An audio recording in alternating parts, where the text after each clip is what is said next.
September 5th, 1944. The village of Commercy, northeastern France, the Meuse River. A German hauptmann named Werner Fleischer stood on the eastern bank and watched the water. He had been standing there for nearly 20 minutes. Behind him, somewhere in the tree line, the remnants of his battalion were digging in. His orders were simple: hold the river. The Americans could not be allowed to cross. Every bridge for 40 kilometers in either direction had been destroyed in the last 48 hours. The charges had been set weeks in advance, detonated on schedule. The Meuse was wide here, fast, running cold with the first edge of autumn. It was not a river an army crossed in a hurry. Fleischer looked at his watch, then at the far bank, then at his watch again. The Americans had last been reported 12 kilometers west. At their current pace, they would reach the riverbank by morning, and then, Fleischer told himself, they would stop. Because that is what armies do when the bridges are gone. They stop, they wait, they call for engineers, they bring up pontoons, they survey the crossing site, they establish a bridgehead at some cost in blood, and then, days later, sometimes weeks, they move. He had been taught this. Every officer had. A river without a bridge is a wall, and the Wehrmacht had just destroyed every door. What Werner Fleischer did not know, what no German officer on the Meuse that morning could have known, was that 30 kilometers to the west, a convoy of American trucks was already moving east. The trucks were not carrying ammunition. They were not carrying food or fuel or reinforcements. They were carrying flat steel panels, thousands of them, each one 60 pounds, each one designed to fit through the fingers of 4 men and lock into the next one with a pin. Together they could become a bridge strong enough to carry a 60-ton tank. The Germans had blown every bridge on the Meuse. The Americans had brought their own. Hold that thought, because the question this video is going to answer is not how the Bailey Bridge worked. You can find that in any engineering textbook. The question is why the Americans could build one in 6 hours, and why the Germans, for all their engineering genius, their Krupp steel and their Porsche-designed tanks, never once answered it in kind. The answer is not a blueprint. It is a philosophy. To understand the Bailey Bridge, you need to understand the problem it solved. And to understand the problem, you need to stand where Werner Fleischer was standing on the morning of September 5th, 1944, and look at a river the way a soldier looks at one. Water is not just an obstacle. Water is a clock. Every hour an army spends waiting to cross a river is an hour the enemy uses to dig in on the other side. In the summer of 1944, after the breakout from Normandy, speed was not a tactical preference for Patton's Third Army. It was the entire strategy. The plan was to move faster than the German line could reform, to outpace panic, to arrive at positions before the defenders had time to prepare them. The moment the army stopped, even for a day, the window closed. The Germans reorganized, the foxholes deepened, the machine guns found their fields of fire, and rivers stopped armies. The standard solution, the solution every army in the world used in 1944, was the pontoon bridge. Inflatable rubber boats or metal floats lashed together, planking laid across them, long enough to reach from bank to bank. A pontoon bridge could be built in a day or two by experienced engineers. It could carry wheeled vehicles, and in some configurations, light armor. It was adequate. Adequate was not what the Americans needed in September 1944. Because the roads behind Patton's army were already stretched to their breaking point, Every liter of fuel, every artillery shell, every crate of rations for 400,000 men was moving up a single highway network that began at the beaches of Normandy and grew thinner and more fragile the further east it reached. The army was outrunning its own supply line. It could not afford to wait 2 days at a river. It could not afford to spend 3 days building a crossing rated for trucks while its tanks queued up on the western bank. What it needed was a bridge that could be built in hours, not days. One that could carry 60 tons, enough for a Sherman, enough for a tank destroyer, enough for the heavy trucks carrying the fuel the tanks consumed. One that could be erected without cranes, without heavy equipment, with men carrying panels by hand, in darkness, under fire, on a riverbank they had never seen before the previous afternoon. That bridge existed. It had existed since 1941. A British civil servant named Donald Bailey had designed it on a notepad in his office at the War Office in London, without a formal assignment, without a budget, without anyone asking him to. He was 40 years old, an engineer by training, and he had been thinking for months about what the Army actually needed at a river crossing versus what the existing equipment provided. His answer was a panel system, a lattice of steel designed to nest flat on a truck bed, light enough for infantry to carry, strong enough to support armor, interlocking without special tools. A bridge that any man could understand and any team could build, because the only skill it required was following a numbered sequence. Bailey submitted his design. The War Office tested it. By 1941, production had begun. By 1944, more than 40,000 individual Bailey panels had been manufactured across facilities in Britain and the United States. Every Allied army in every theater had them. They crossed rivers in Italy, in Burma, in the Pacific Islands. They appeared so often, in so many places, at so many impossible moments, that Eisenhower would later call the Bailey Bridge one of the 3 pieces of equipment most responsible for winning the war. The other 2 were the Jeep and the Dakota transport aircraft, not the Sherman, not the P-51, not the atomic bomb. A bridge, a light car, and a cargo plane. 3 machines whose entire purpose was to keep things moving. But here is where the story turns. Here is the detail that separates the Bailey Bridge from every other engineering achievement of the Second World War. The bridge was only as good as the men who built it, and the men who built it were not engineers. Not most of them. They were 20-year-old privates from Ohio and Mississippi and Oregon who 6 months earlier had been laying tile floors and farming wheat and selling insurance policies in small Midwestern cities. The United States Army Engineer Battalions were not filled with graduates of engineering programs. They were filled with men who had completed a 12-week training course at Fort Belvoir, Virginia, and had been handed a manual, a set of tools, and told that their job was to put armor across water. The training was not theoretical. Fort Belvoir did not spend its weeks explaining the physics of load distribution or the metallurgy of steel alloys. It spent those weeks making men fast. Timed exercises on the practice river, panels carried at a run, pins driven by feel in simulated darkness. The same sequence repeated until the sequence was in the body, not just the mind.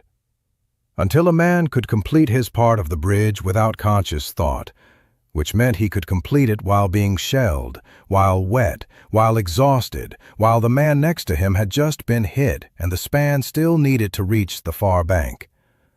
Speed was not a performance metric at Fort Belvoir. It was a survival skill.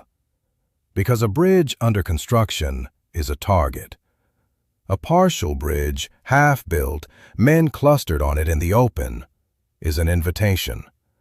The faster a bridge could be completed, the shorter the window in which the enemy could destroy it and the men building it. The record for a single-span Bailey Bridge, set by a battalion of American combat engineers in Belgium in November 1944, was 3 hours and 44 minutes for a crossing rated at 40 tons. In darkness, under intermittent artillery fire, at a river they had not seen until 2 hours before the construction began. 3 hours and 44 minutes. From trucks arriving on the bank to armor crossing to the other side. Werner Fleischer had been told to hold the Meuse until relief arrived. He had been told the Americans could not cross without bridges. He had been told the Americans could not build bridges quickly enough to matter. He was wrong on all 3 counts. And the reason he was wrong was not technology. It was doctrine. Here is what the German army believed about rivers. A crossing is a set-piece operation. It requires preparation.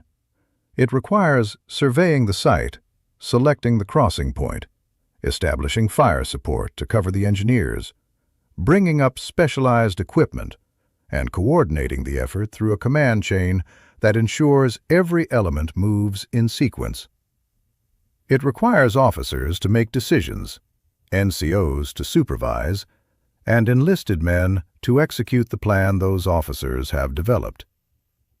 This doctrine was not wrong. It was, in fact, correct for the kind of war Germany had been fighting since 1939. But it had a fatal assumption embedded in it. The assumption was that no engineer unit could or should begin a river crossing without explicit orders from above, without a detailed plan approved up the chain, and without the equipment that plan specified. A German combat engineer battalion at a river without orders was a battalion at a river. It waited. The American Army's doctrine was different, and the difference began at Fort Belvoir, not on the battlefield. American combat engineer officers were trained to make crossing decisions at battalion level, sometimes at company level, based on what they found when they arrived at the bank. A company commander who reached a river and found a crossing site that could support a Bailey Bridge did not radio for permission. He radioed to confirm the mission and began work. The panels came off the trucks. The teams took their positions. The sequence started. This was not improvisation.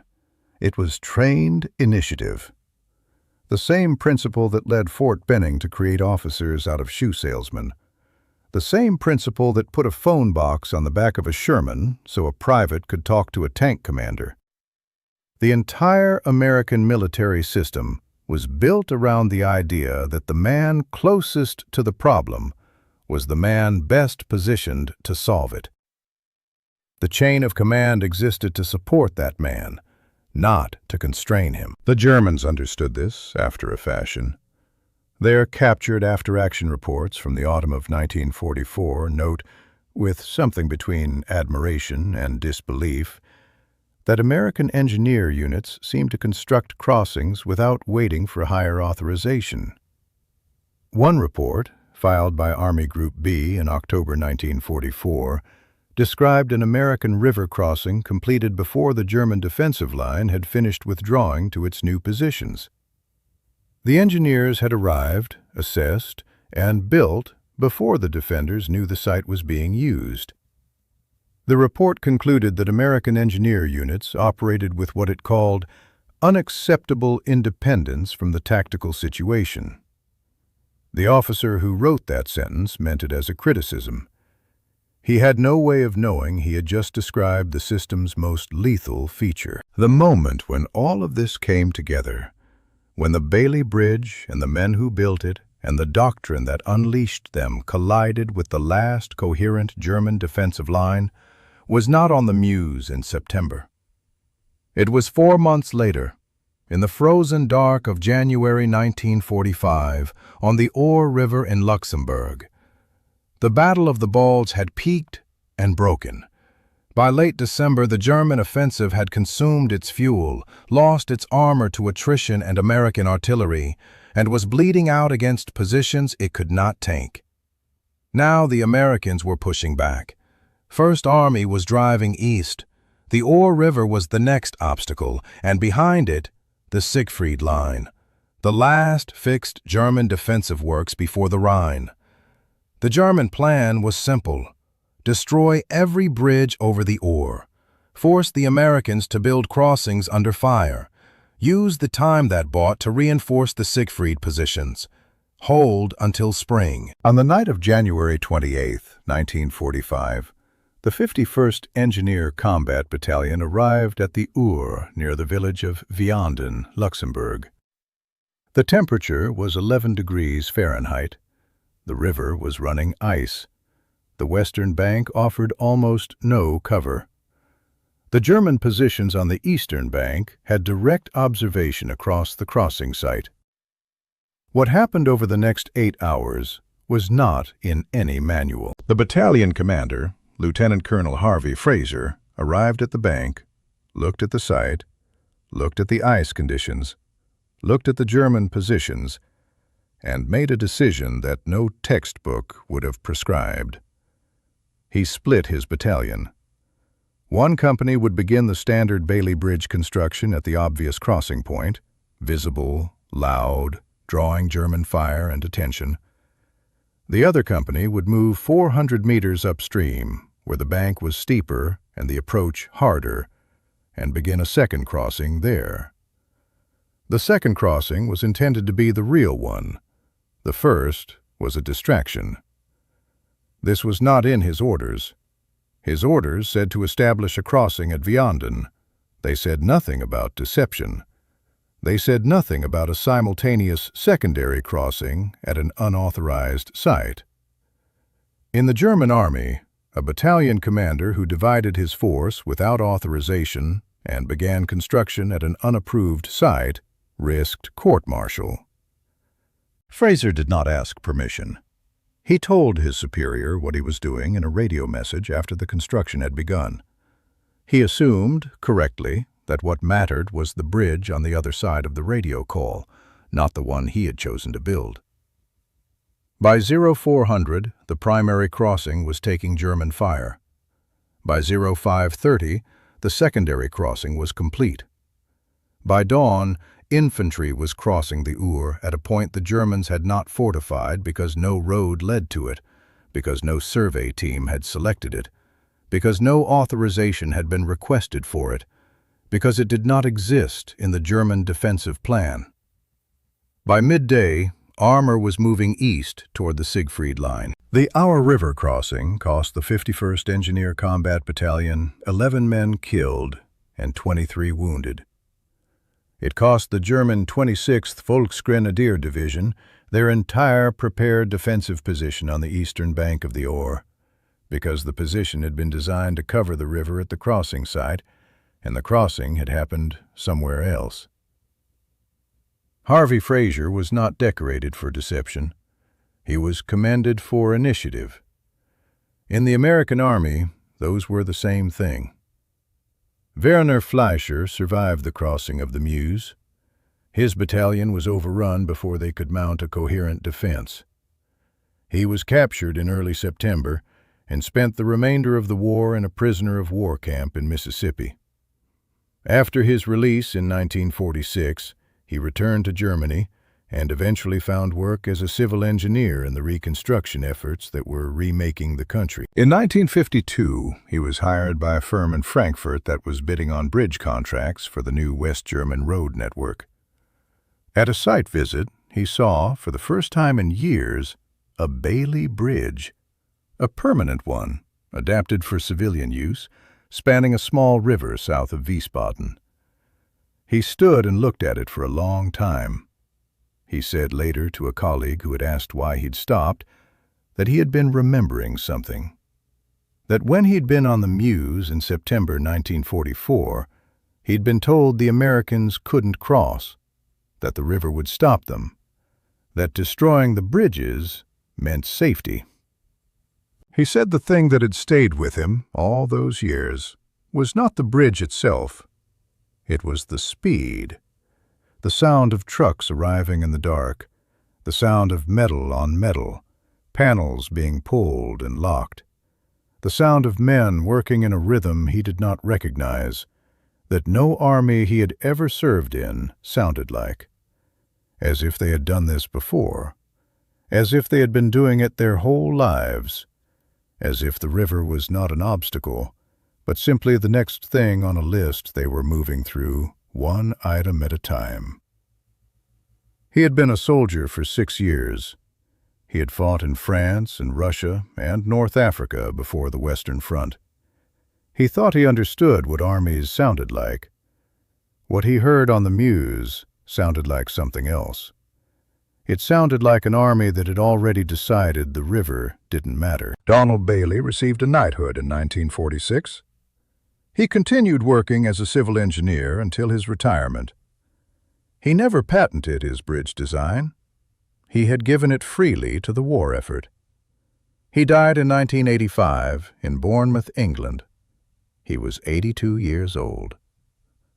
There are, at this moment, Bailey bridges still in service on 6 continents. Some of them are original panels manufactured in 1943. They are still crossing rivers.